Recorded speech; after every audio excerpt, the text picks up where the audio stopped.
Bienvenidos a la noche oscura. Antes de comenzar, suscríbete y comenta desde dónde nos estás viendo. Espero que disfrutes de los relatos. Así que ponte cómodo y disfruta de estas historias de migrantes. Esto no lo cuento para que me crean. Ya pasé por esa etapa de necesitar que alguien me creyera, y me di cuenta que no cambia nada. Lo que pasó, pasó y punto. Créanme o no, yo sé lo que vi, yo sé lo que escuché, y yo sé que los 4 que íbamos en ese grupo, y que llegamos vivos, llegamos porque en algún momento de esa noche decidimos no seguir a lo que nos estaba llamando desde la oscuridad.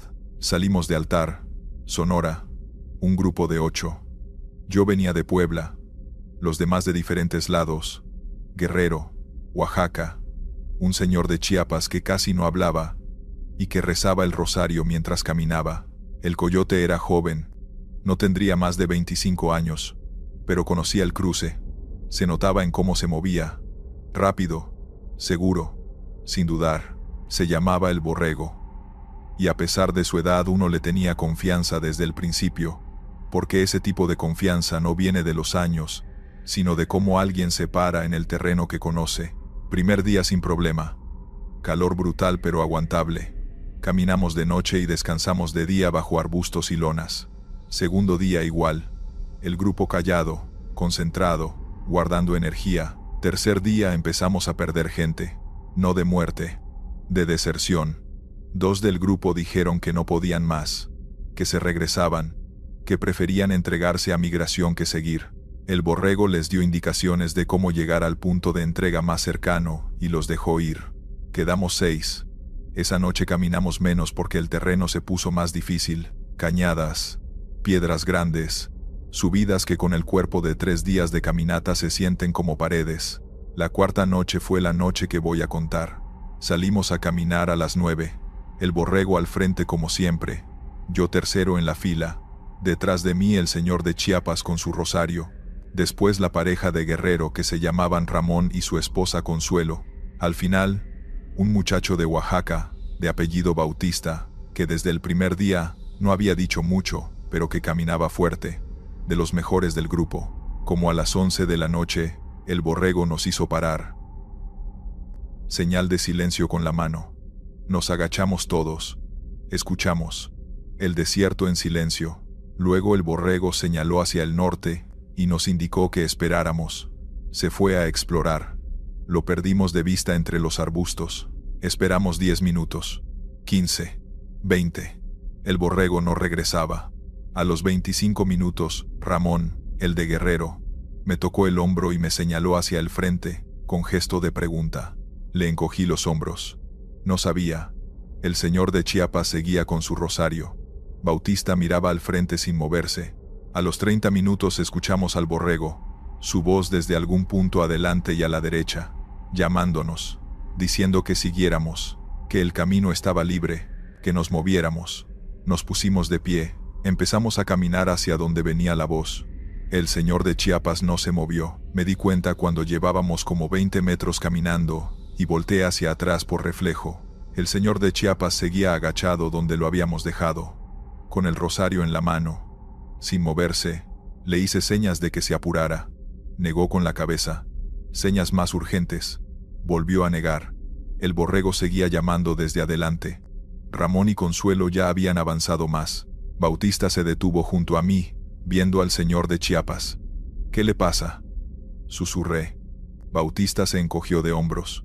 Nos regresamos hacia el señor. Cuando llegamos a su lado, estaba murmurando el rosario en voz muy baja, y miraba hacia donde venía la voz del Borrego, con una expresión que no era de miedo, sino de algo más frío, de certeza. No es él, dijo sin levantar la vista. ¿Qué?, dije. Esa voz no es el coyote. Lo miré, luego miré hacia adelante donde Ramón y Consuelo seguían caminando hacia la voz. ¿Cómo sabe? Porque lo que llama desde ahí lleva, llamándonos desde hace rato, desde antes de que el Borrego se fuera. Yo lo escuché. Esperaba que él se fuera para que lo siguiéramos. Me helé. ¿Qué quiere decir? El señor de Chiapas me miró por fin. Que eso no es el coyote, y que donde llevan a Ramón y a su señora no es el camino. Me di vuelta. Ramón y Consuelo a unos 50 metros ya, caminando rápido hacia la voz que seguía llamando. Le dije a Bautista que se quedara con el señor de Chiapas, y corrí hacia Ramón.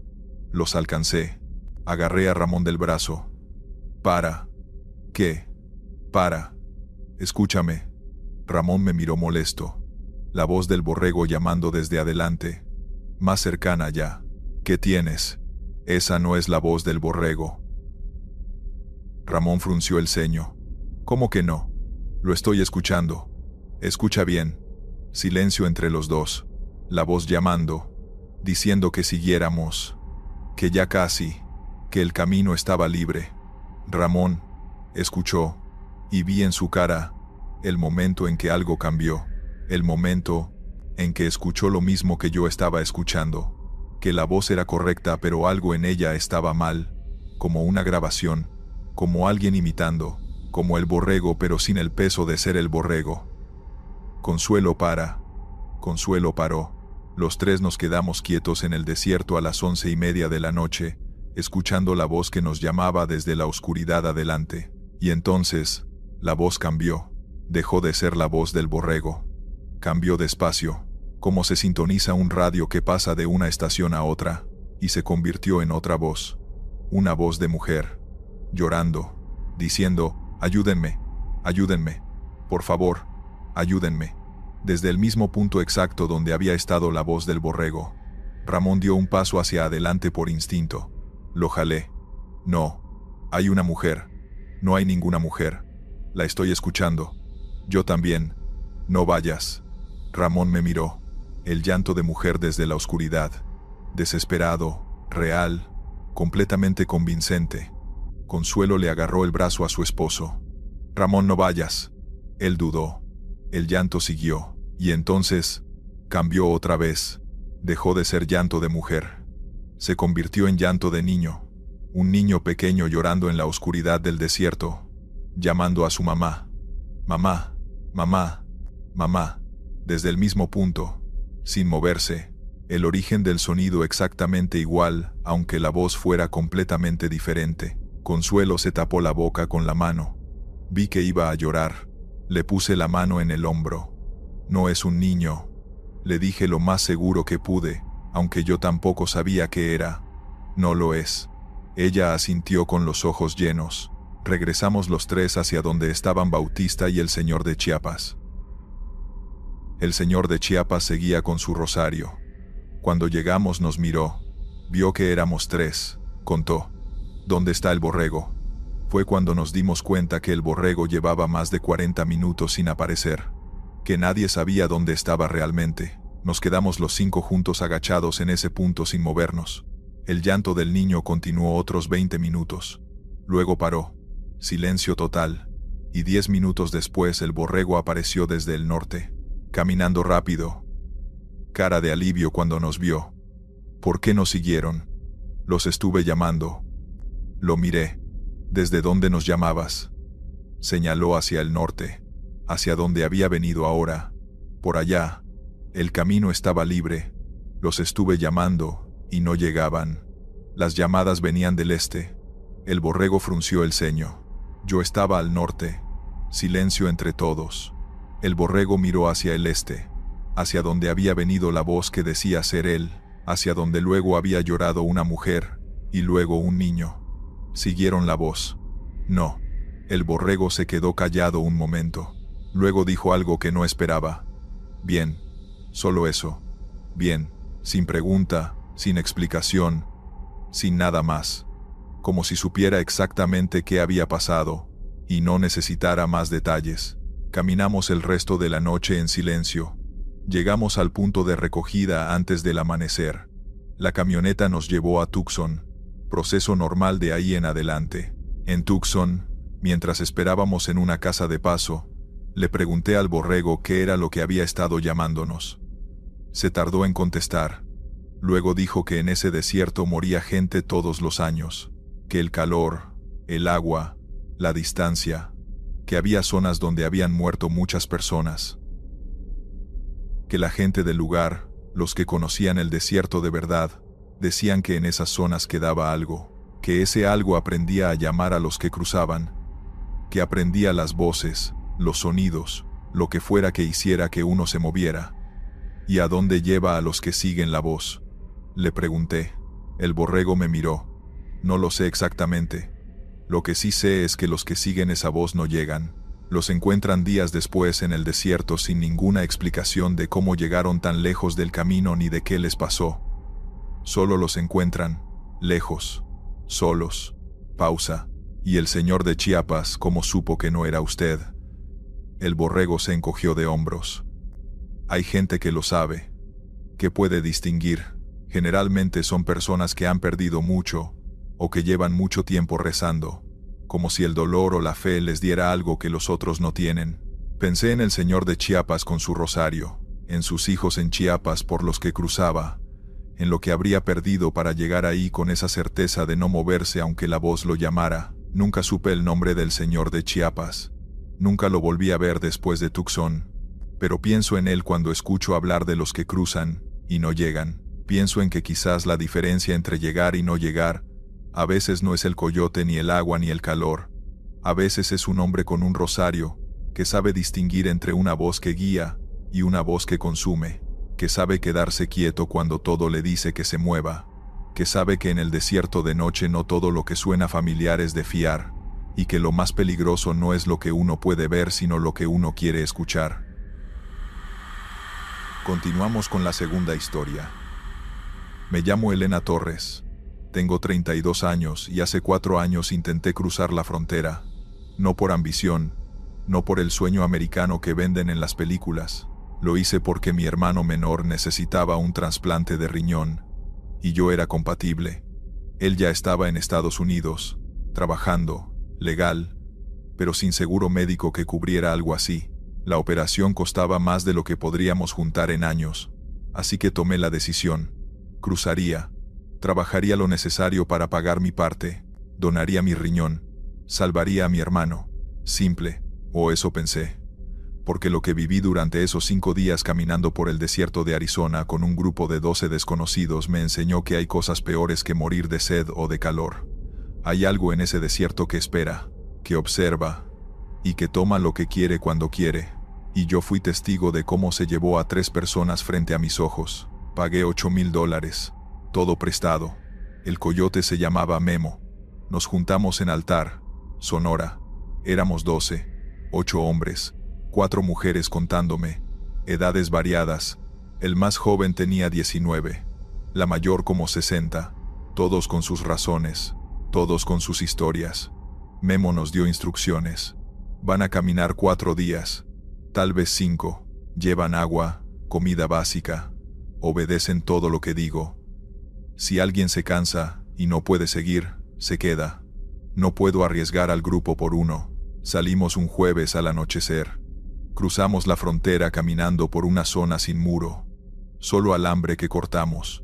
Estábamos del otro lado, en Estados Unidos, territorio hostil para nosotros. Empezamos a caminar hacia el norte. Memo adelante con GPS, nosotros detrás en fila. Las primeras horas fueron manejables. Terreno plano, temperatura fresca. Todos íbamos callados, concentrados, pensando en lo que dejábamos atrás y lo que esperábamos adelante. Al amanecer del primer día nos escondimos bajo unos arbustos. Aquí descansamos hasta que oscurezca, dijo Memo. El calor llegó rápido, 40 grados. Sudábamos solo estando quietos. Tomábamos pequeños sorbos de agua, racionando. Algunos dormían. Yo no podía. Pensaba en mi hermano, en su cara cuando le dije que iba a cruzar. No lo hagas, Elena. Es muy peligroso. Pero no tuve opción. No iba a dejarlo morir. Cuando oscureció, seguimos. Ahora el terreno era más difícil, rocoso, con subidas. La señora mayor, doña Carmen, empezaba a quedarse atrás. Un hombre llamado Héctor la ayudaba, la sostenía del brazo. Gracias, hijo, le decía ella. Caminamos toda la noche. Al amanecer del segundo día, Memo nos detuvo. Descansamos aquí. Era una zona con más vegetación, cactus altos, arbustos densos, mejor sombra. Todos nos acomodamos, exhaustos. Como a media mañana, Uno de los hombres, un chavo llamado Daniel, empezó a sentirse mal. Vomitó. Tenía fiebre. Es insolación, dijo Memo. Tiene que tomar agua y descansar. Le dimos agua, pero no mejoraba. Temblaba. Deliraba. Necesita un doctor, dijo una mujer llamada Rosa. No hay doctores aquí. Tiene que aguantar. Esperamos todo el día. Daniel no mejoraba. Cuando oscureció y era hora de seguir, no podía levantarse. No puedo. Me duele todo. No puedo caminar. Memo lo miró con frialdad. Entonces te quedas. No me dejes, por favor. No tengo opción. O sigues o te quedas.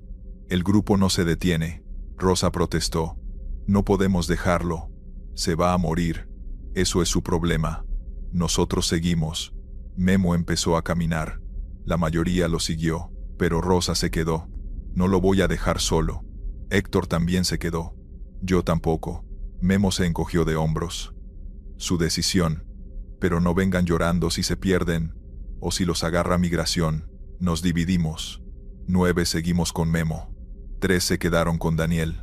Caminamos en silencio, con culpa, sabiendo que probablemente habíamos dejado a 3 personas a morir, pero también sabiendo que no había otra opción. Así es el desierto, implacable, sin compasión. Caminamos toda la noche. Al amanecer del tercer día, nos escondimos otra vez. Estábamos ya más adentrados. Según Memo, a mitad del camino, ese día el agua empezó a escasear. Yo traía 4 litros al inicio. Ya solo me quedaba 1. Otros estaban peor. Un hombre llamado Javier ya no tenía agua. Le compartimos, pero poco. Cada quien tenía que cuidar su reserva. La sed se volvió constante, torturante, la boca seca, los labios agrietados. Cuando oscureció y seguimos, algunos ya no podían hablar, solo caminar, como zombies, un pie delante del otro. Y entonces, en medio de la noche, doña Carmen se detuvo. No puedo más. Se sentó en el suelo. Me voy a quedar aquí. Héctor, el mismo que la había ayudado antes, se arrodilló junto a ella. No, doña Carmen. Ya casi llegamos. Aguante. No, hijo. Ya no tengo fuerzas. Déjenme aquí. Ustedes sigan. Memo no esperó. Vámonos. Siguió caminando. Algunos dudamos, pero al final, todos seguimos. Excepto doña Carmen. La dejamos sentada en medio del desierto, bajo las estrellas, esperando morir. Esa noche lloré mientras caminaba. Por Daniel, Rosa, Héctor y doña Carmen. Por todos nosotros. Por la crueldad de tener que elegir entre salvar tu vida o ayudar a otros. Como a las 3 de la mañana, cuando estábamos caminando, escuché algo. Un grito que venía de atrás, de donde habíamos dejado a doña Carmen. Un grito de terror absoluto.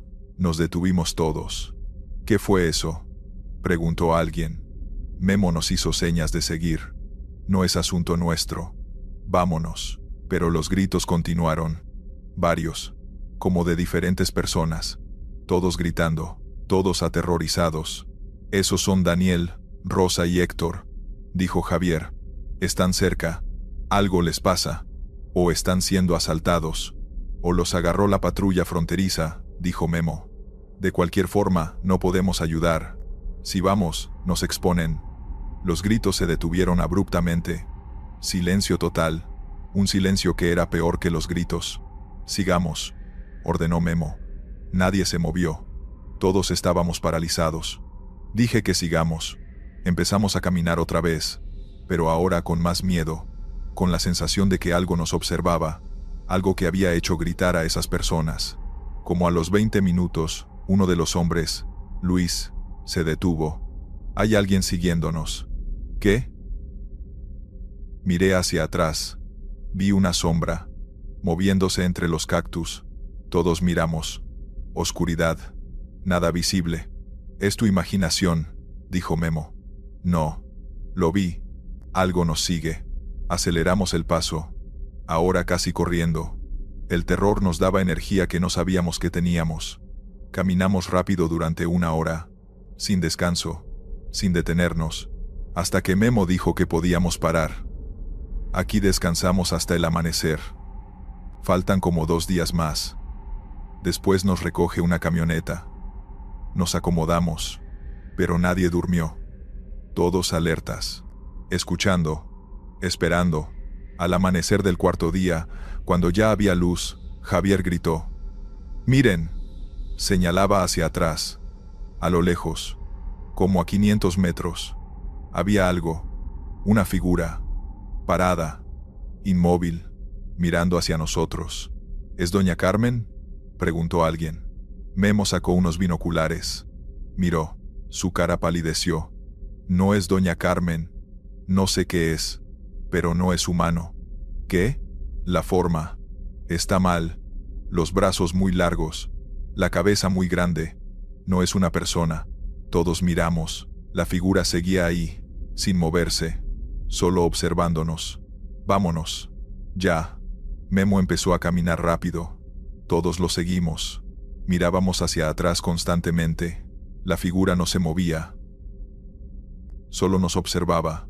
Después de 1 hora de caminar, cuando miramos otra vez, ya no estaba. Había desaparecido. «¿Qué era eso?», preguntó Luis. «No sé. Y no quiero saber. Solo sigamos».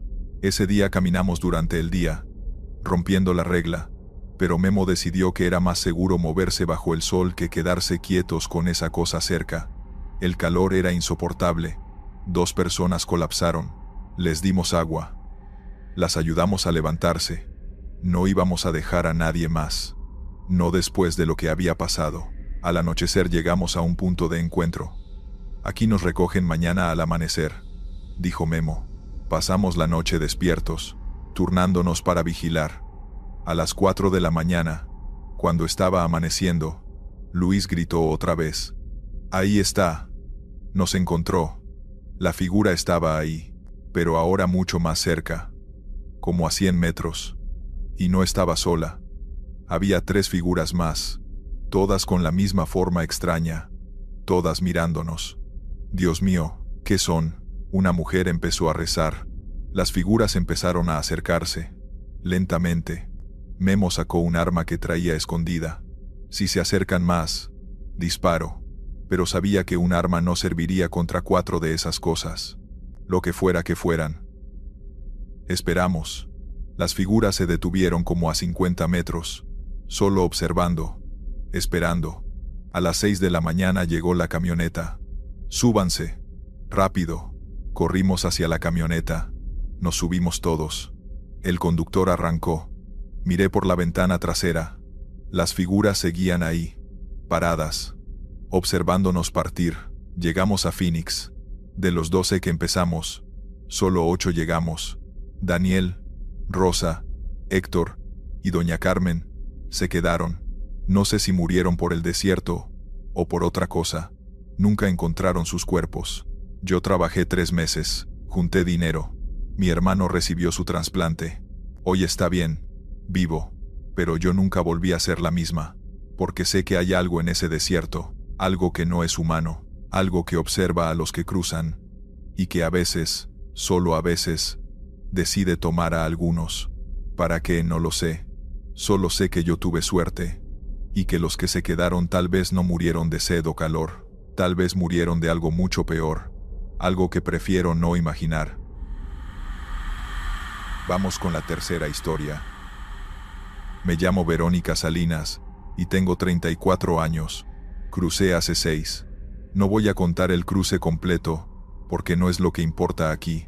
Lo que importa es lo que pasó la segunda noche en el desierto, con una mujer que caminaba junto a mí, y que al tercer día simplemente no estaba, y lo que me dijo antes de desaparecer, que resultó ser la cosa más importante que alguien me ha dicho en mi vida, aunque todavía no entiendo bien de dónde lo sabía.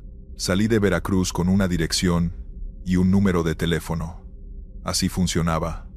Llegué a Altar, me contacté con el grupo, pagué lo que había que pagar, esperé 2 días en una casa junto con otras personas que tampoco se conocían entre sí, y que tampoco preguntaban nombres, porque los nombres en ese contexto son peso innecesario. Al tercer día salimos, éramos 11, El coyote era un hombre callado de unos 40 años al que todos llamaban el venado. Buenas botas, mochila organizada, cara de haber hecho ese camino demasiadas veces. Los primeros minutos de la primera noche ya uno sabía que ese hombre conocía el desierto. Caminaba diferente, como si el terreno fuera suyo. El grupo mixto, hombres en su mayoría, una señora con su hijo adolescente que no tendría más de 15 años, y una mujer sola como yo, de mi edad más o menos, morena, pelo corto, complexión fuerte de persona acostumbrada al trabajo físico. Se llamaba Patricia, o eso dijo. En ese contexto los nombres pueden ser cualquier cosa, pero ese es el nombre que usaré. Patricia y yo nos juntamos naturalmente desde la primera noche. No por amistad exactamente, por practicidad. Dos mujeres solas en ese grupo en ese desierto, se cuidan mejor juntas que separadas. Caminábamos una junto a la otra, compartíamos el descanso. Nos turnábamos para avisar si alguna necesitaba parar. El sistema funcionó bien los primeros 2 días. Lo que me llamó la atención de Patricia desde el principio fue que conocía el desierto, no como el venado, que lo conocía de haberlo cruzado muchas veces. De otra manera, sabía qué plantas tenían agua adentro si uno las cortaba bien. Sabía en qué tipo de roca vivían los alacranes y en cuál no. Sabía leer el cielo de noche de una manera que yo nunca había visto en nadie. Le pregunté si había cruzado antes. Me dijo que no. Le pregunté de dónde era. Me dijo que del norte. ¿Del norte de dónde? Pregunté. Solo del norte, dijo. Y cambió el tema. La segunda noche fue la difícil. Terreno peor. Agua escaseando. El hijo de la señora con principio de deshidratación que el venado trató con lo que traía. El grupo más lento, más pesado, con el cuerpo acusando 2 noches sin dormir bien. Yo iba bien físicamente, pero mentalmente, el desierto empieza a meterse a la cabeza de maneras que son difíciles de describir. La inmensidad, la repetición del paisaje, la sensación de que uno camina pero no avanza, de que el horizonte siempre está igual de lejos. Como a las 2 de la mañana, el venado paró el grupo para descansar 40 minutos. Todos se tiraron donde pudieron. Yo me senté junto a Patricia en una piedra grande. Bebimos en silencio. El desierto callado a esa hora tiene un silencio que pesa. No vacío, sino lleno de algo que no tiene nombre. Patricia habló primero. Me dijo algo que no esperaba. Me preguntó por mi hija. Me quedé fría. Nadie en ese grupo sabía que yo tenía una hija. No lo había mencionado porque no se mencionan esas cosas. La hija tenía 3 años y se había quedado con mi mamá en Veracruz. Era la razón por la que cruzaba, para darle algo mejor, pero no era información que yo compartiera con extraños. ¿Cómo sabes que tengo una hija? Patricia me miró, esa mirada tranquila que tenía siempre. Se te nota. ¿Cómo se nota? En cómo cargas la mochila, como quien está acostumbrada a cargar a alguien más. No era una respuesta que tuviera mucho sentido, pero la dejé pasar. Luego me dijo algo más. Me dijo que mi hija iba a estar bien, que mi mamá la iba a cuidar bien, que cuando yo llegara y pudiera llamar, iba a encontrar que todo estaba en orden, que no me preocupara por eso. Lo dijo con la misma naturalidad con que uno dice que mañana va a llover, como información, no como consuelo. ¿Cómo sabes eso? Le dije. No lo sé, dijo. Solo lo siento. Lo dejé pasar otra vez. Llegó el momento de seguir caminando. El venado nos puso de pie. Retomamos la marcha. Patricia y yo juntas como siempre. A las 4 de la mañana Patricia me agarró del brazo. Frenó mi paso sin hacer ruido. Me acercó y me habló al oído. Muy bajito. Me dijo que en unos minutos el venado iba a hacer una parada técnica para revisar las coordenadas. Que en esa parada iba a ver que el camino planeado tenía patrulla y que iba a proponer un desvío hacia el oeste, que no tomara ese desvío, que me quedara con la señora y su hijo, y con Bautista, que era un hombre del grupo de Michoacán, que esos 3 más yo tomáramos el camino original hacia el norte aunque el venado dijera que había patrulla, que la patrulla no iba a estar donde el venado creía. ¿Cómo sabes esto? Le dije. Sígueme la corriente, dijo. ¿Y tú? Yo voy a estar bien. Eso no contesta mi pregunta. No respondió. 20 minutos después el venado paró. Sacó su aparato de coordenadas. Estuvo un momento revisando, y luego dijo exactamente lo que Patricia me había dicho que iba a decir, que había actividad al norte, que convenía desviar al oeste, que él conocía esa ruta alternativa, que era más larga pero más segura. Me quedé parada. El grupo empezó a moverse hacia donde el venado indicaba. La señora con su hijo, Bautista, todos. Patricia no se movió. Me miró. Yo miré al venado. Luego miré el norte. Luego a Patricia. ¿Estás segura?, le susurré. Ve al norte, dijo. Con la señora y su hijo y Bautista. Ya. Fui hacia la señora. Le dije en voz baja que siguiera al norte conmigo. Me miró confundida. Le dije que confiara en mí. Fui hacia Bautista. Le dije lo mismo. El venado me miró. Señora, el camino es por acá. Voy por aquí.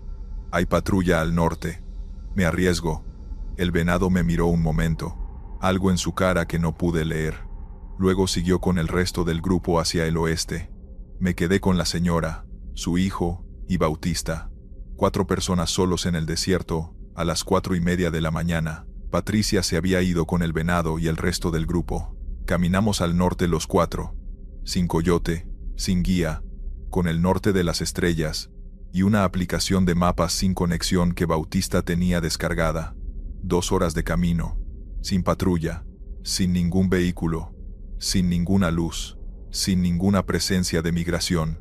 Llegamos al punto de recogida al amanecer. Nos recogió una camioneta. Llegamos a Tucson. El resto del grupo tomó el desvío al oeste. Fueron detenidos por patrulla fronteriza a las 6 de la mañana. Deportados todos. El venado detenido también. Me enteré días después por una persona de la red de contactos. Todos deportados. Nadie lastimado, pero todos de regreso. Busqué a Patricia en Tucson. No estaba. Pregunté a los de la red de contactos si había llegado alguien con ese nombre o esa descripción. Nada. Pregunté al contacto que había organizado el grupo en Altar. Me dijo que en el grupo que había salido esa noche éramos 11 personas. 11. Me puse a contar en mi cabeza. El venado más 11. El venado más los 10 que habían ido al oeste, más los 4 que fuimos al norte. 10 más 4 es 14. Más el venado 15. No 11. Le insistí. Me dijo que revisara la lista. Me la mandó. 11 nombres. El mío estaba. El de la señora y su hijo. El de Bautista. Nombres de los otros 7 que habían ido al oeste. 11. En total.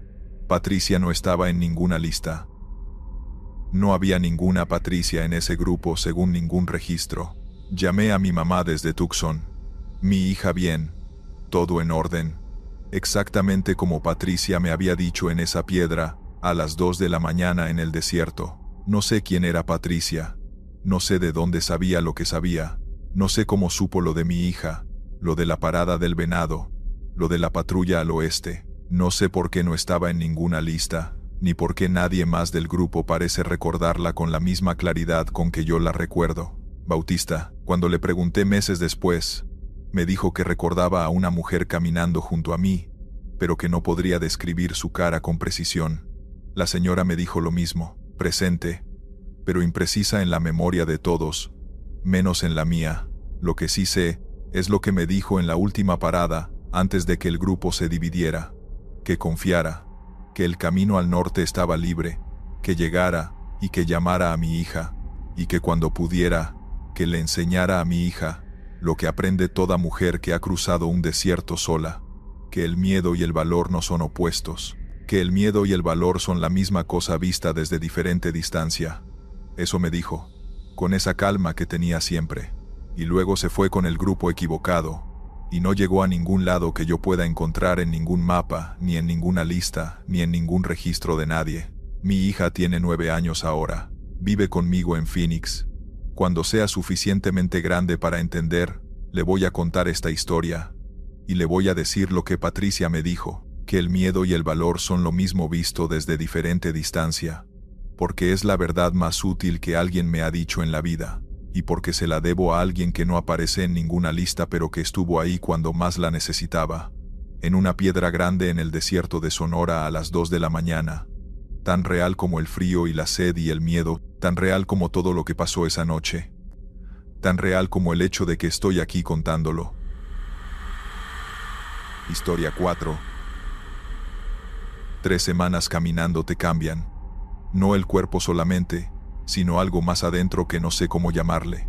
La manera en que uno ve las cosas, la manera en que uno valora el agua, la sombra, el silencio, la manera en que uno aprende a leer el desierto, como si fuera un idioma que nunca estudió, pero que de repente entiende porque no entenderlo significa morirse. Yo aprendí ese idioma a los 28 años cruzando de Sonora a Arizona con otras 16 personas que no conocía de nada, y con las que compartí cosas que no comparto ni con mi familia. Llegué, no todos llegaron, y lo que voy a contar, pasó en el desierto, en la noche tercera del cruce, y es la razón por la que llegué cuando los demás no lo hicieron. Me llamo Héctor Ruiz, soy de Guanajuato, del municipio de Salvatierra, y llevo 6 años viviendo en Phoenix. Trabajo en construcción, mando dinero a mis papás. Tengo una vida que funciona aunque no sea la vida que uno sueña exactamente, pero es vida, y hay una noche específica en el desierto de Sonora, que es la razón por la que tengo esa vida. Y no una cruz en el desierto con mi nombre. El grupo éramos 17, gente de diferentes estados, diferentes edades, diferentes razones para cruzar. Había una señora de Oaxaca que iba a reunirse con sus hijos, un muchacho de Michoacán que no tendría más de 19 años, una pareja de Veracruz, el resto hombres solos como yo, de entre 20 y 40 años, con la misma cara de miedo controlado que yo seguramente también tenía. El coyote se llamaba El Gallo, y era hombre de pocas palabras, y muchos kilómetros encima. Conocía ese desierto, se notaba en cómo caminaba, en cómo leía el terreno, en cómo sabía exactamente dónde estaban los sensores de migración, sin que nadie se lo dijera. Las primeras 2 noches sin incidentes graves, caminata pesada, calor durante el día que no tiene descripción para quien no lo ha sentido, frío de noche que tampoco tiene descripción, agua racionada, comida mínima, el cuerpo quejándose pero aguantando. El grupo unido porque en esas circunstancias, la unión no es opción, sino necesidad. Uno cuida al de al lado, porque el de al lado también cuida a uno. La tercera noche empezamos a caminar a las 8. Luna nueva, oscuridad casi total, el gallo con su brújula y su memoria del terreno como única guía. Caminamos 4 horas sin parar, el grupo en silencio porque el gallo había dicho que en ese tramo no se hablaba. Zona de sensores, zona de patrullaje frecuente, solo el sonido de 17 pares de pies sobre tierra y piedra, y el viento del desierto, que de noche en Arizona tiene un sonido particular, como si el desierto respirara. A las 12 de la noche, el gallo nos hizo señas de parar. Nos agachamos todos. Él se fue adelante a explorar. Esperamos. 5 minutos. 10. Regresó. Dijo que había patrulla a 2 kilómetros, y que íbamos a esperar 1 hora antes de seguir. Nos acomodamos en el suelo como pudimos. Nadie habló. El muchacho de Michoacán se quedó dormido en 3 minutos. La señora de Oaxaca rezaba en voz muy baja, moviendo los labios. Fue en esa espera cuando me alejé del grupo. No por decisión exactamente. Necesitaba orinar, y me aparté unos 20 metros para no hacerlo entre la gente. 20 metros en el desierto de noche son suficientes para que el grupo desaparezca de tu vista. Me alejé. Hice lo que tenía que hacer. Y cuando me di vuelta para regresar, no vi al grupo. Oscuridad. Arbustos. El perfil de un cerro a lo lejos. Nada que me indicara en cuál dirección estaban los 16. No entré en pánico de inmediato. Uno tiene ese instante de confianza falsa donde piensa que la solución es fácil. Caminé hacia donde creía que habían quedado. Arbustos, piedras, tierra. Seguí. Más arbustos. Me detuve. Giré. Todo se veía igual. El desierto de noche sin luna es un lugar sin referencias. Sin árbol distinto, sin piedra diferente, sin nada que le diga a uno dónde está. Caminé otros 5 minutos. Nada. Ahí sí entré en pánico. No de los que gritan, de los que se paralizan. Me quedé parado en el desierto a las 12:20 de la noche sin saber en qué dirección estaba el grupo. sin saber en qué dirección estaba México y en cuál estaban los Estados Unidos, sin agua porque mi mochila la había dejado junto al grupo mientras me alejaba esos 20 metros que se convirtieron en todo el problema. 10 minutos en el desierto sin agua en agosto es incomodidad. Horas sin agua en el desierto en agosto es otra cosa. Respiré. Intenté orientarme por las estrellas como el gallo nos había enseñado los primeros días. El norte está allá. Bien. Pero no necesitaba el norte. Necesitaba encontrar al grupo que podía estar en cualquier dirección de donde yo estaba. Caminé en círculos amplios buscando alguna silueta, algún movimiento, algo. Nada. 15 minutos de círculos y nada. Me senté en una piedra. El desierto en silencio completo alrededor.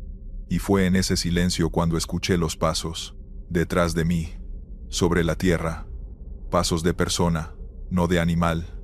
Lentos, constantes, acercándose. Me puse de pie de un salto. Me di vuelta.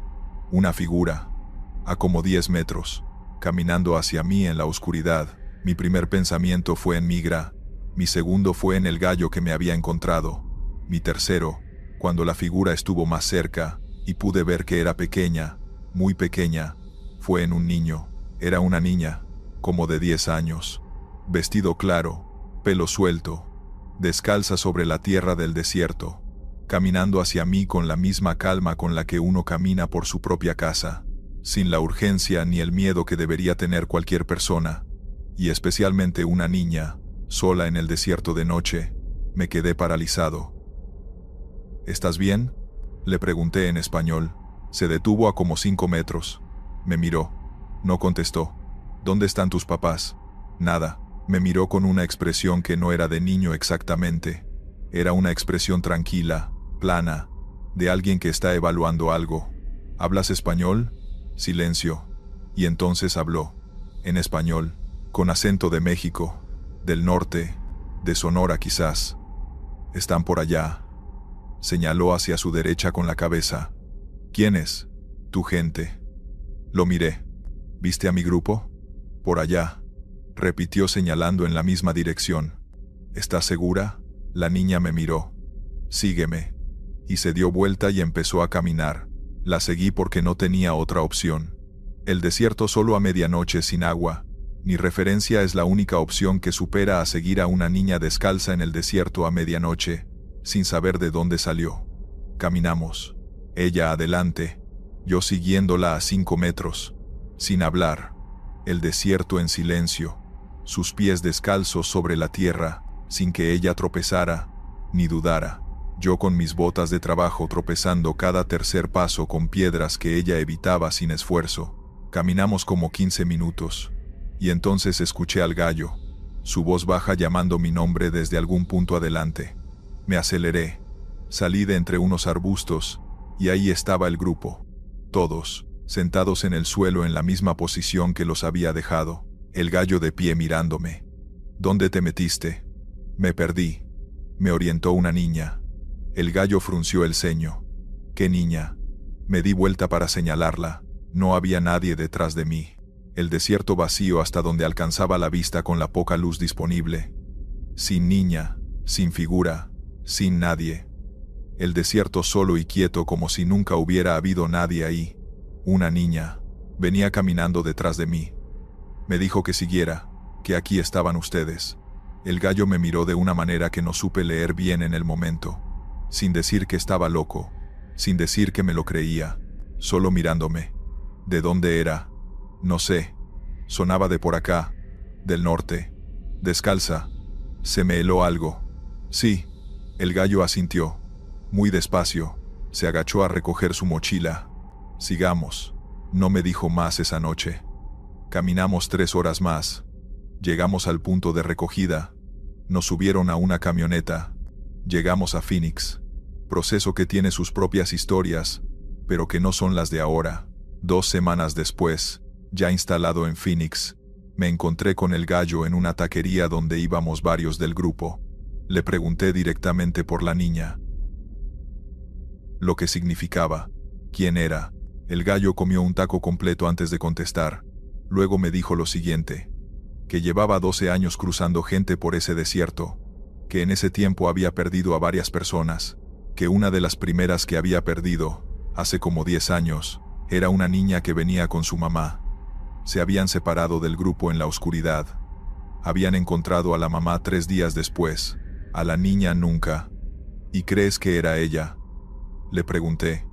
El gallo se limpió la boca con la servilleta. No sé lo que creo. Lo que sí sé es que no eres el primero que me cuenta que una niña descalza lo trajo de regreso al grupo cuando se había perdido. ¿Cuántos? 4. En 12 años. Siempre en el mismo tramo.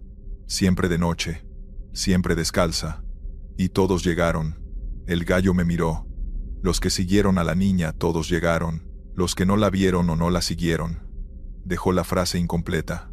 No hizo falta terminarla. Pienso en ella seguido. En la niña descalza del desierto de Sonora, que nunca llegó a donde iba, pero que lleva años asegurándose de que otros sí lleguen. No sé si es lo que parece o si tiene otra explicación. Lo que sí sé es que esa noche en el desierto, solo, sin agua, sin referencias, sin nada, alguien apareció y me señaló el camino, y que por eso estoy aquí contando esto, y no soy un nombre sin cara en una estadística de migrantes que no llegaron.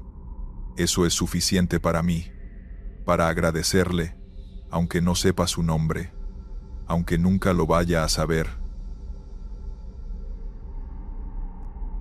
Gracias por escuchar. Estos fueron los relatos. Suscríbete, deja un like y dime si te gustaron las historias de hoy. Nos vemos pronto.